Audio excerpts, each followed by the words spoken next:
જય સ્વામિનારાયણ વિદ્યાર્થી મિત્રો, શ્રી સ્વામિનારાયણ વિદ્યાસાગર સ્કૂલની શૈક્ષણિક યુટ્યુબ ચેનલ પર ધોરણ 12 આર્ટ્સ અને કોમર્સના દરેક વિદ્યાર્થીઓનું ફરી એકવાર સ્વાગત છે.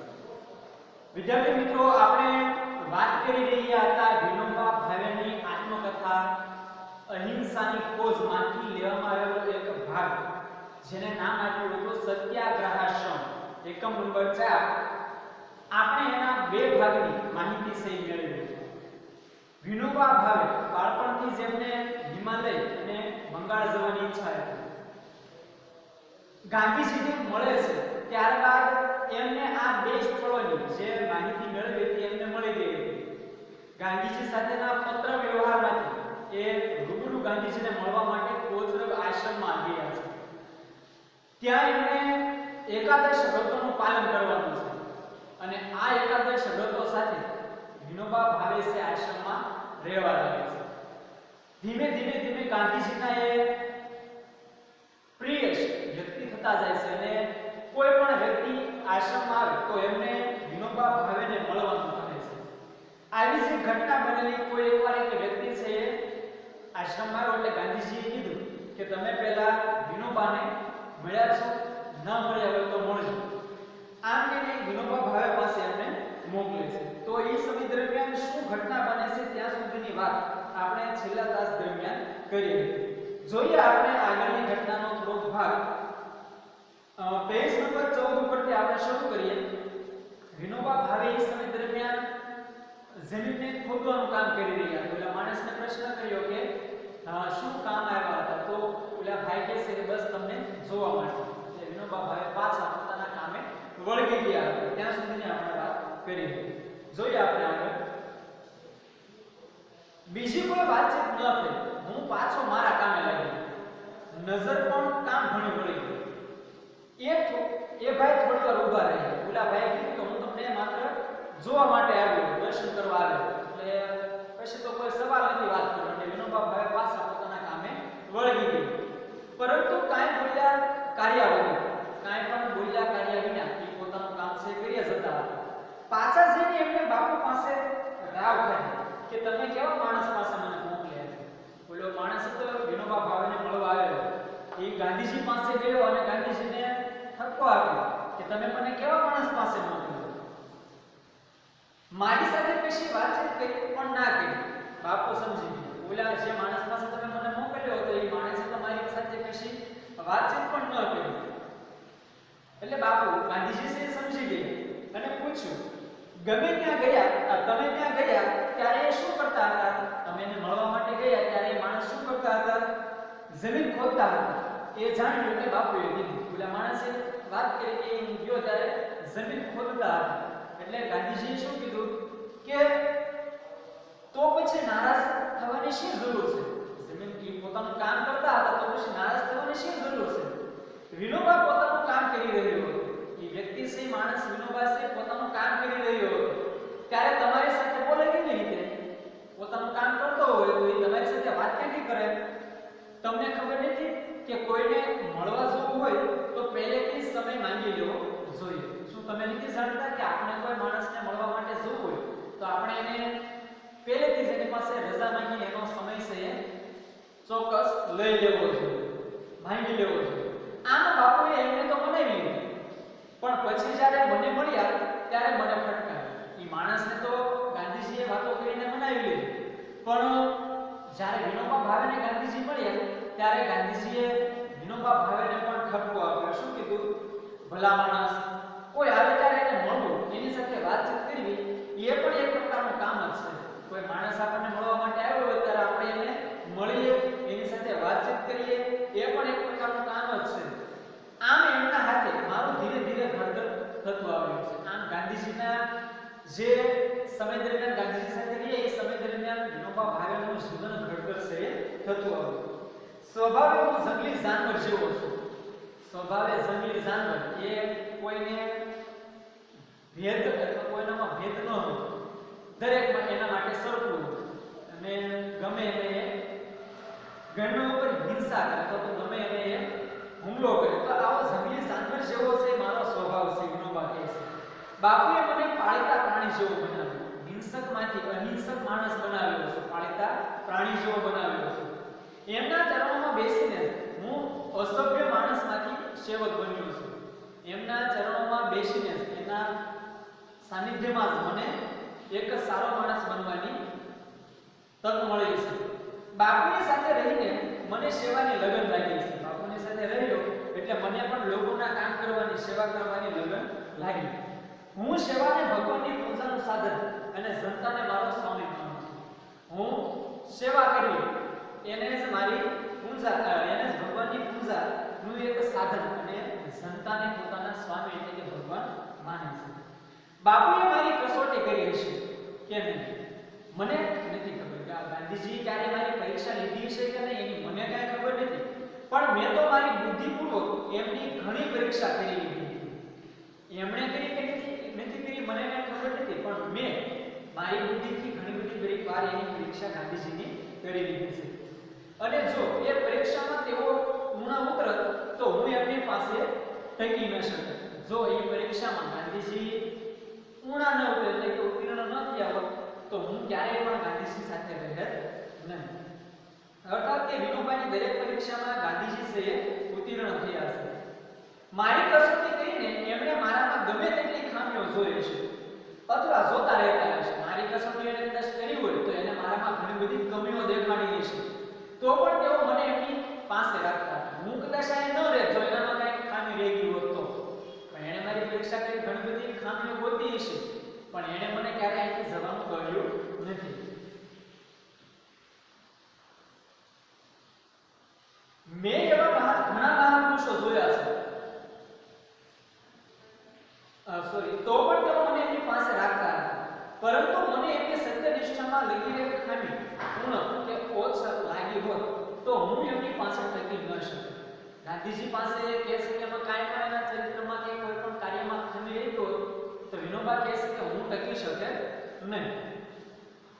મેં એવા ઘણા મહાપુરુષો જોયા છે જેમને પોતાના માટે ભાસ થાય કે પોતે મુક્ત પુરુષ છે. મેં એવા ઘણા બધા વ્યક્તિઓને પણ જોયા છે કે જેને પોતાને એમ ભાસ થાય, ખબર પડે કે પોતે મુક્ત પુરુષ છે,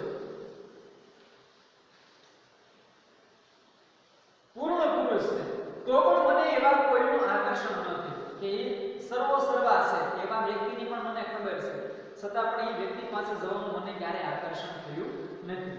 પરંતુ હર હંમેશા પોતાના અધૂરા માનનારા બાપુનું મને અનોખું આકર્ષણ થયું. ગાંધીજી પોતાને ક્યારે સંપૂર્ણ નહોતા માનતા, છતાં પણ વિનોબા ભાવેને હંમેશા ગાંધીજીનું આકર્ષણ રહેતું હતું. તેઓ તો હંમેશા કહ્યા હતા કે હું હજી પૂર્ણ સત્યથી ખૂબ જ દૂર છું. હું પૂર્ણ સત્ય નથી અને હું તો પૂર્ણ સત્યથી ઘણો બધો દૂર છું, આઘો છું. મારા પર બાપુની જેટલી અસર પડી એટલી પૂર્ણતાનો દાવો કરનારા બીજા સજ્જન ન પડે. ગાંધીજી કહે છે કે હું સત્યતાથી ઘણો દૂર છું, પણ ગાંધીજી જે મને એના પાસેથી મને શીખવા મળ્યું એ જે પૂર્ણતાનો દાવો કરનાર વ્યક્તિ છે, સંપૂર્ણ સત્ય છે એવા વ્યક્તિઓ પાસેથી પણ મને આવું ક્યારે અસર પડી નથી. હું બાપુને મળ્યો અને એમના પર મુગ્ધ થઈ ગયો. બાપુને જ્યારે પહેલી વાર મળ્યા અને એના જે વર્તન વિશેની માહિતી મેં મેળવી ત્યારથી જ હું એના પર મુગ્ધ થઈ ગયો, કંઈ પણ બોલી ન શક્યો. તે એમની આંતર બાહ્ય એકતાની અવસ્થા હતી. એની આંતર અને બાહ્ય બંને અવસ્થા એક સરખી. ઘણીવાર આપણે કહેતા હોય કે હાથીની જેમ બે પ્રકારના દાંત હોય, એક ચાવવાના અલગ હોય અને એક દેખાડવાના અલગ હોય. પણ ગાંધીજીનું ચરિત્ર તો આંતર અને બાહ્ય બંને દ્રષ્ટિથી એક જ સરખું હતું. વળી કર્મયોગની દીક્ષા તો મને બાપુ પાસેથી જ મળી. કામ કરવાની દીક્ષા વિનોબા ભાવેને પૂજ્ય ગાંધીજી બાપુ પાસેથી જ મળી. ગીતામાં તો એ જ કર્યું છે, પરંતુ તેઓ એનો સાક્ષાત્કાર થયો બાપુના જીવનમાં. ગીતામાં તો લખ્યું છે કે કામ કરો પણ ફળની અપેક્ષા ન રાખો. આવું ગીતામાં કહ્યું છે, પણ ગાંધીજીને મળ્યો ત્યારે મને આ વાતની સત્ય જાણશે થઈ. બાપુના જીવનમાંથી મને આ બધું મળી આવ્યું. ગીતાના કર્મયોગનું પ્રત્યક્ષ આચરણ મેં બાપુમાં જોયું. ગીતાના જ્ઞાનનું પ્રત્યક્ષ એટલે નવી આંખે જે આ આચરણ છે એ મેં બાપુમાં જોયું. બાપુ ગીતાના નિયમો પ્રમાણે વર્તન કરતા હતા. ગીતામાં સ્થિત પ્રજ્ઞના લક્ષણો આવે છે કે જે સ્થિર માણસ છે એના લક્ષણો કેવા હોય છે. આ આ વર્ણન આખે આખું કોઈને લાગુ પડે એવો સ્થિત પગને તો શોધવા છતાં મહાન ભાગ્ય હોય તો જ મળે. આવો માણસ આપણે ગોતવા જઈએ જે કેવો હોય સ્થિત પગના માણસ. આ માણસને આપણે શોધવા જઈએ તો પણ આપણને ભાગ્ય જ મળે. પરંતુ આ લક્ષણોની નજીક પહોંચેલા મહાપુરુષને મેં મારી સગી આંખે દીઠા એટલે કે જોયું. પણ આ લક્ષણોના છેક સુધી નજીક પહોંચેલા માણસને મેં મારી સગી આંખે જોયેલા એટલે કે પૂજ્ય બાપુજી ગાંધીજી. 1917 ની વાત છે. એક ભૂતકાળનો પ્રસંગ કહે છે વિનોબા. હું બાપુ પાસેથી એક વર્ષની છૂટી લઈને બહાર જતો રહ્યો. 1917 માં પૂજ્ય બાપુ પાસેથી વિનોબા ભાવેએ બહાર જવા માટેની મંજૂરી લીધી. પહેલા વાયમાં રહીને સંસ્કૃતનું અધ્યયન કરવાનો વિચાર હતો. વાય વિસ્તાર વાયમાં જઈને એમણે સંસ્કૃતનો અભ્યાસ કરવાનો પહેલા વિચારેલો. આમ તો ગીતા પર મારો જે પ્રેમ હતો એ કારણે ઘરે જ મારા મિત્ર ગોપાળરાવની મદદ લઈને મેં સંસ્કૃતનો અભ્યાસ શરૂ કરી દીધો. સંસ્કૃત શીખવાની ઈચ્છા વિનોબા ભાવેને બહુ હતી એટલે એમણે એના મિત્ર ગોપાળરાવની મદદ લઈને પોતાના ઘરે જ સંસ્કૃતનો અભ્યાસ છે એમણે શરૂ કરી દીધો. હવે વેદાંત અને દર્શનનો અભ્યાસ કરવાનો હતો. હવે એને કેટલાક વેદોનો અભ્યાસ કરવો હતો, દર્શન શાસ્ત્રોનો અભ્યાસ કરવો હતો કારણ કે સંસ્કૃતનો અભ્યાસ તેમણે શરૂ કરી દીધો હતો. વાયમાં મને આની ઉત્તમ તક મળે. વેદો અને એની સાથે સાથે દર્શન શાસ્ત્રોનો અભ્યાસ કરવાની તક એમને વાયમાંથી મળી. ત્યાં નારાયણ શાસ્ત્રી મરાઠે નામના એક આઝન્મ બ્રહ્મચારી વિદ્વાન વેદાતા તથા બીજા શાસ્ત્રો શીખવાનું કામ કરતા હતા. વાયમાં એ ગયા ત્યારે એમને નારાયણ શાસ્ત્રી મરાઠી નામના એક વ્યક્તિ કે જેઓ આજીવન બ્રહ્મચારીનું પાલન કરતા હતા અને વિદ્વાન વેદાંત તથા બીજા કેટલાક શાસ્ત્રો શીખવાનું કામ ભાઈમાં રહીને કરતા હતા. એમની પાસે ઉપનિષદો વગેરેને શીખવાનો લોભ થયો અને ત્યાં થોડો વધુ સમય રોકાઈ ગયો. આ નારાયણ શાસ્ત્રી પાસેથી એમણે ઉપનિષદો અને કેટલોક વેદોનું જ્ઞાન શીખવાનો લોભ છે થયો એટલે થોડોક સમય ત્યાં એની પાસે વધારે વિનોબા ભાવે રોકાઈ ગયા છે. ત્યાં મેં ઉપનિષદો, ગીતા, બ્રહ્મસૂત્ર અને શાંકર ભાષ્ય, મનુસ્મૃતિ, પાતંજલ યોગશાસ્ત્ર, યોગ દર્શન આટલા ગ્રંથોનો અભ્યાસ કર્યો. એમની પાસે રહ્યા તો મોટા ભાગના આપણા ગ્રંથોનો એમણે અભ્યાસ કર્યો. આપણા મોટા ભાગના ગ્રંથોની યાદી પણ અહીંયા આપણને આપી કે દરેક ગ્રંથમાં અલગ અલગ વિષય સંદર્ભે આપણને માહિતી મળે છે. તદુપરાંત ન્યાય સૂત્ર, વૈશેષિક સૂત્ર, યાજ્ઞવલ્ક્ય સ્મૃતિ તથા આ ગ્રંથો વાંચી લીધા. આ ગ્રંથો એમણે અભ્યાસ ન કર્યો પણ ગ્રંથો એમણે પોતે વાંચી લીધા. પછી વધારે વાંચવામાં મોહ ન રહ્યો કારણ કે મોટા ભાગનું જે જરૂરી હતું એ બધું વાંચી લીધું હતું અને અમુક એમણે નારાયણ શાસ્ત્રી સ્વામી પાસેથી એમણે શીખ્યું હતું, ભણ્યા એટલે વધારે વાંચવાનો લોભ એમને હતો, મોહ નહોતો. થયું કે હવે હું જાતે જ વધારે વાંચી લઈ શકીશ. એને એમ કે હવે હું મારે અહીં જાતું રહેવું નથી પણ હું હવે થોડું મારી રીતે પણ વાંચી શકીશ. બીજું કામ હતું તબિયત સુધારવાનું. પોતાની તબિયતને પણ આપણે જાળવવી પડે. આપણે ઘણીવાર કહેતા હોઈએ કે સંગ્રહેલો શાક ક્યારેક કામ લાગે પણ અવગણેલો રોગ હોય મોટી વ્યાધિ લાગે. એટલે પોતાની તબિયતમાં થોડો ઘણો કાંઈ તબિયત ખરાબ થાય તો એની તરત આપણે ઈલાજ કરવો જોઈએ. તો આ બીમારી છે ધીમે ધીમે વધતી છે એટલે અહીં કહે છે કે બીજી એક કામ હતું મારું તબિયત સુધારવાનું. એ માટે અગાઉ મેં 10-12 માઇલ ફરવાનું રાખ્યું હતું. તબિયત સુધારવા માટે પહેલેથી જ મેં 10-12 માઇલનું અંતર કાપવાનું રોજે શરૂ કર્યું હતું. પછી 6 થી 8 શેર અનાજ દળવાનું શરૂ કર્યું. 6 થી 8 શેર અનાજ દળવાનું એટલે એના કારણે પણ એના શરીરને કસરત પૂરી મળી હતી. પછી 300 નમસ્કાર શરૂ કર્યા. સૂર્ય નમસ્કાર 300 વાર કરવાનું શરૂ કર્યું. એનાથી આરોગ્ય સુધરી ગયું. આ બધું કર્યું એટલે આરોગ્ય તંદુરસ્તી છે એ સુધરી. આહાર પણ હું વિચાર કરીને લેતો હતો. ખોરાક કયો લેવો? આપણે ઘણીવાર અજુગતો ખોરાક ખાઈએ તો તરત આપણું શરીર છે ખોરાકને પચાવી ન શકે ને આપણું શરીર બીમાર પડી જાય. એટલે ખોરાક પણ એ વિચાર કરીને જ લેતા હતા. પહેલા 6 મહિના ફક્ત નમક ખાતો, પછી છોડી દીધું, મીઠું ખાતા પણ મીઠું પછી અમે છોડી દીધું અને મસાલો વગેરે બિલકુલ ન ખાતો અને કદી ન ખાવાનું વ્રત પણ લઈ લીધું. મસાલાવાળો ક્યારેય સ્વાદવાળો ખાવાનું નહીં, આવો વ્રત પણ એમને લઈ લીધું. દૂધ વિના બરાબર ચાલી નથી શકતું. દૂધ વગર એનો ખોરાક છે પૂર્ણ થતો નથી. દૂધ વગર ચાલતું નહીં એમ પણ ઘણા અખતરા કર્યા પછી સિદ્ધ થયું. ઘણીવાર દૂધ પણ એમને મૂકી દીધેલું પણ એના વગર ચાલતું નહીં. જેમ માણસને વ્યસની હોય એટલે લત લાગી ગયો હોય અમુક પદાર્થો વગર ચાલે નહીં, એમાં વિનોબા ભાવેને પણ દૂધ વગર ચાલતું નહીં. આવા અખતરા કર્યા પછી એમને ખબર પડી. એક મહિનો માત્ર કેળા, લીંબુ અને દૂધ પર કાઢ્યું. એક મહિનો માત્ર કેળા ખાધા, લીંબુ નું જ્યુસ કે રસ અને દૂધ પીને એમણે મહિનો પસાર કર્યો. શક્તિ ઘટી ગઈ જેના કારણે શરીરમાં સ્ફૂર્તિ શક્તિ રહે. અને આપણે જાણીએ છીએ કે આપણે જે ખોરાક ખાઈએ છીએ ખોરાકમાં વિવિધતા હોય છે અને એ વિવિધતાના કારણે આપણા શરીરમાં જે તત્વોની જરૂર છે એ તત્વો આપણને એમાંથી મળે. માત્ર એક પ્રકારનો ખોરાક આપણે ખાઈએ તો એમાંથી માત્ર આપણને જે તત્વો રહેલા હોય છે એ જ મળે.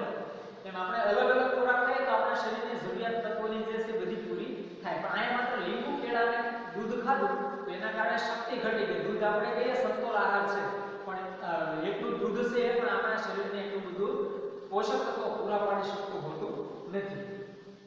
એટલે આહાર નક્કી કરી લીધું. શું શું? 1.5 દૂધ એટલે કે લગભગ 60 રૂપિયા ભાગ, ભાખરી 2 તોલા જુવાર, જુવારમાંથી બનાવેલી ભાખરી 2, 1.5 દૂધ અને 4-5 કેળા અને 1 લીંબુ. ખોરાક નક્કી કરી લીધો એમણે. શું શું વસ્તુ લેવાનું? 1.5 દૂધ પીવાનું, 2 ભાખરી ખાવાની, 4-5 કેળા ખાવાના અને 1 લીંબુ જો મળી શકે ત્યારે લીંબુ પણ એને આહાર તરીકે લેવાનું. સ્વાદ માટે બીજો કોઈ પદાર્થ ખાવાની ઈચ્છા નહોતી. સ્વાદ લેવાનું વ્રત સ્વાદ વિહીન ખાવાનું એમણે પસંદ કર્યો. સ્વાદનો ત્યાગ કરીને વ્રત પણ લઈ લીધેલું. એટલે એવું ઈચ્છા આપણને ક્યારેય થતી નહીં. તો પણ હંમેશા લાગતું રહેતું કે આ ખોરાક પણ ખાસો અમીરી છે. તો પણ એને હંમેશા એમ જ લાગતું કે આ જે ખોરાક ખાવશું નક્કી કરેલો ખોરાક એ પણ ઘણો બધો અમીરી છે એટલે કે સારો છે. રોજનો કુલ ખર્ચ 11 પૈસા થતો હતો. રોજના ખોરાક પાછળનો ખર્ચ છે 11 પૈસા જેટલો થતો. કેળા અને લીંબુ 4 પૈસા અને જુવાર 2 પૈસા અને દૂધ 5 પૈસા. એટલે આ એનો ખોરાક કુલ 11 પૈસા જેટલો એનો ખર્ચ થતો. એની આપણને વર્ગીકરણ કીધું કે કેળા અને લીંબુ 4 પૈસાના ખરીદતો, જુવાર 2 પૈસાની પડતી અને દૂધ છે 5 પૈસાનું હતું. આમ તો આ બધું તબિયતની દ્રષ્ટિએ કરી રહ્યો હતો. તબિયત જાળવવા માટે હું આ બધું કાર્ય છે કરતો હતો. પણ એમાં એકાદશ વ્રતોના પાલનની દ્રષ્ટિ પણ હતી. એકાદશ વ્રત જે ગાંધીજી એમને પત્રમાં મોકલેલા એ વ્રતના પાલન માટે પણ આ બધું ઉપયોગી હતું. હું આશ્રમથી દૂર હતો પરંતુ સત્યાગ્રહના અંતેવાસીની ભૂમિકાએ મારો વ્યવહાર જાળવવાનો મારો પૂરો અભિપ્રાય પ્રયાસ હતો. હું ભલે સત્યાગ્રહમાં કોચરબાસીથી દૂર હતો પણ આ આશ્રમનો અંતેવાસી એટલે હંમેશા નજીક રહેતો વ્યક્તિ તરીકે એના બધા નિયમોનું પાલન કરવાનો મારો પૂરેપૂરો પ્રયાસ હતો. જેવું અસ્વાદ વ્રત વિશે તેવું જ અપરિગ્રહ સ્વાદ વગરનું ખાવાનું વ્રત એમણે લીધેલું એવું જ એમણે અપરિગ્રહ એટલે કે સંગ્રહ ક્યારેય કઈ વસ્તુનો કરવાનો નહીં, જરૂરિયાત કરતાં વધારે ક્યારેય સંગ્રહવું નહીં, આવું પણ એમણે વ્રત લીધેલું. પણ તે વખતે મારી પાસે બહુ થોડો સામાન હતો. કેમ કે ગાંધીજી કીધું ત્યારથી જે પોતાની સાથે ઓછો સામાન લઈને આવ્યો એટલે અપરિગ્રહના વ્રતમાં જ્યારે આવ્યા ત્યારે એની પાસે ઘણો સામાન પણ ઓછો હતો. લાકડાની થાળી, વાટકો, આશ્રમનો એક લોટો, પંછી, કાનો અને પુસ્તકો, આટલો સામાન એમની પાસે હતો. આ જેમનો સંસાર હતો. પહેરણ, કોટ, ટોપી વગેરે ન વાપરવાનું વ્રત પણ લીધું. વધારેલી વસ્તુઓ ખોટી દેખાડો કરવા માટેની છે એ પણ ક્યારે વાપરવી નહીં એવું પણ એમણે નક્કી કરી દીધું. એટલે કોટી, પહેરણ અને ટોપી ક્યારે નહીં વાપરવી એવું વ્રત લીધું. સાળ પર વણેલા કાપડ જ વાપરતો હતો. ચરખાથી બનાવેલો જે દોરો ધાગો છે અને ચાળ પર વણાટ દ્વારા તૈયાર કરેલું કાપડ જ હંમેશા ઉપયોગમાં લેવાતું. એટલે વિદેશી વસ્ત્રોનો તો કોઈ સંબંધ જ ન રહ્યો. એકાદશ વ્રતોનું પાલનની સાથે સાથે વાત કરે છે કે પહેરણ કોટ અને ટોપી પણ પહેરવાનું ટાળવું. સાળ પર વણેલા કપડા જ વાપરતો હતો. એટલે ચરખા દ્વારા તૈયાર કરેલા અને સાળ ઉપર બનાવેલા કપડા જ હંમેશા એ પહેરતા હતા. એટલે વિદેશી વસ્ત્રોનો તો કોઈ સંબંધ જ ન રહે અને સ્વદેશી વ્રતનું પાલન પણ થઈ જતું હતું. વિદેશી વસ્તુઓનો ત્યાગ કરવામાં આવું ગાંધીજીનું એકાદશ વ્રતોમાં એક વ્રત હતું. એટલે હંમેશા સાળ ઉપર તૈયાર કરેલા વસ્ત્રો છે પહેરતા હતા વિનોબા ભાવે. એટલે આ વ્રતનું આપોઆપ પાલન થઈ જતું હતું સ્વદેશી વ્રતનું. મને વિશ્વાસ છે કે મારી જાણ મુજબ સત્ય, અહિંસા, બ્રહ્મચર્ય આ ત્રણેય વ્રતનું પરિપાલન મેં બરાબર કર્યું છે. શું કહે છે કે મારી જાણ મુજબ સત્ય, અહિંસા અને બ્રહ્મચર્ય આ ત્રણેય વ્રતોનું વિનોબા ભાવેએ સારી રીતે બરોબર પાલન કર્યું છે. આ બધું કરતા કરતા સેવાની દ્રષ્ટિએ બીજા કેટલાક કામો પણ હું કરતો હતો. આ બધાની સાથે સાથે કેટલાક સેવાકીય દ્રષ્ટિથી બીજા કામો પણ હું કરતો હતો. કયા કયા? ગીતાનો એક નિઃશુલ્ક વર્ગ ચલાવ્યો.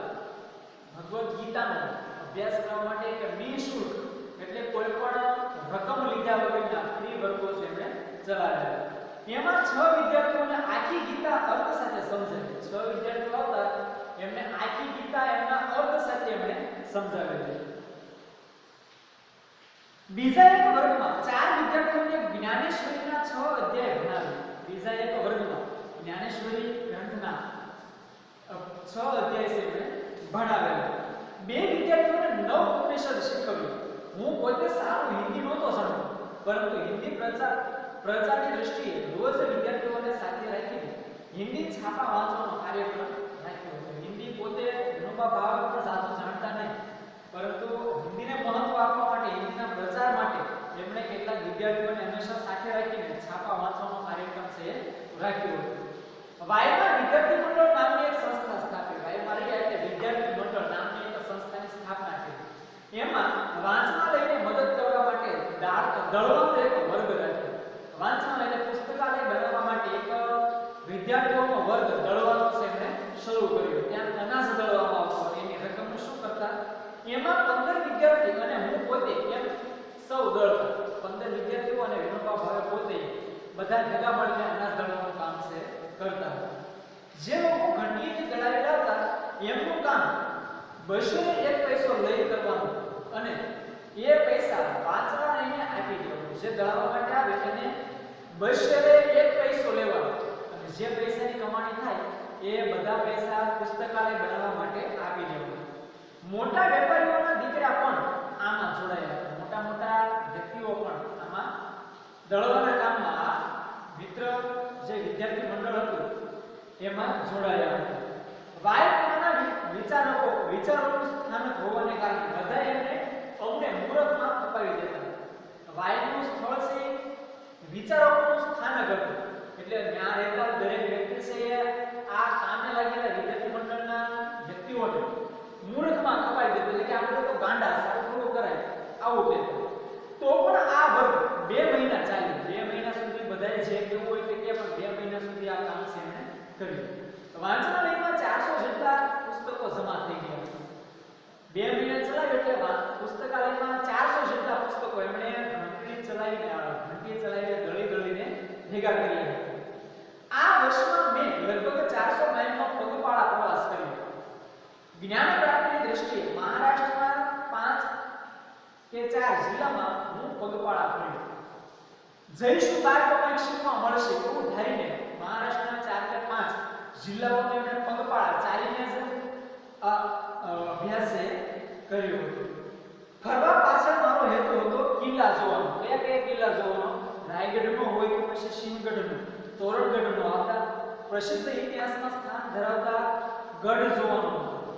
સંતોના સ્થાનોના દર્શન કરવા, સારા લોકોને મળવું અને લોક નિરીક્ષણ કરવું. આ જ્યાં જાય ફરવા ત્યાં આ વસ્તુઓને કેન્દ્રમાં રાખીને નિરીક્ષણ કરતા હતા. અહિંસાની ખોજ વિનોબા ભાવેની આત્મકથાનું એક પુસ્તક છે. ખરેખર વિનોબા ભાવે કોઈ પુસ્તક આપ્યું નથી, પણ એના જીવનના પ્રસંગો હતા એના બધાના ભેગા કરીને એક પુસ્તક બનાવવામાં આવ્યું. નામ આપવામાં આવ્યું અહિંસાની ખોજ. આપણે એનો એક ખંડ જોયું, નામ હતું સત્યાગ્રહ શ્રમ. આ એકમની પાકી નોટ તમારે સ્વાધ્યાયના પ્રશ્નો સાથે બનાવવાની છે, પણ એની પહેલા તમારે આના કેટલાક શબ્દો અને એની સાથેના કેટલાક રૂઢિપ્રયોગો છે એની નોંધ તમારી બુકમાં કરી લેવાની. ત્યારબાદ પાકી નોટનું કામ છે શરૂ કરવું. તો ફરીથી મળીશું આપણે આપણા અભ્યાસક્રમના એક નવા એકમ સાથે. નામ છે એનું રામબાણ. ત્યાં સુધી દરેક વિદ્યાર્થીઓને જય સ્વામિનારાયણ.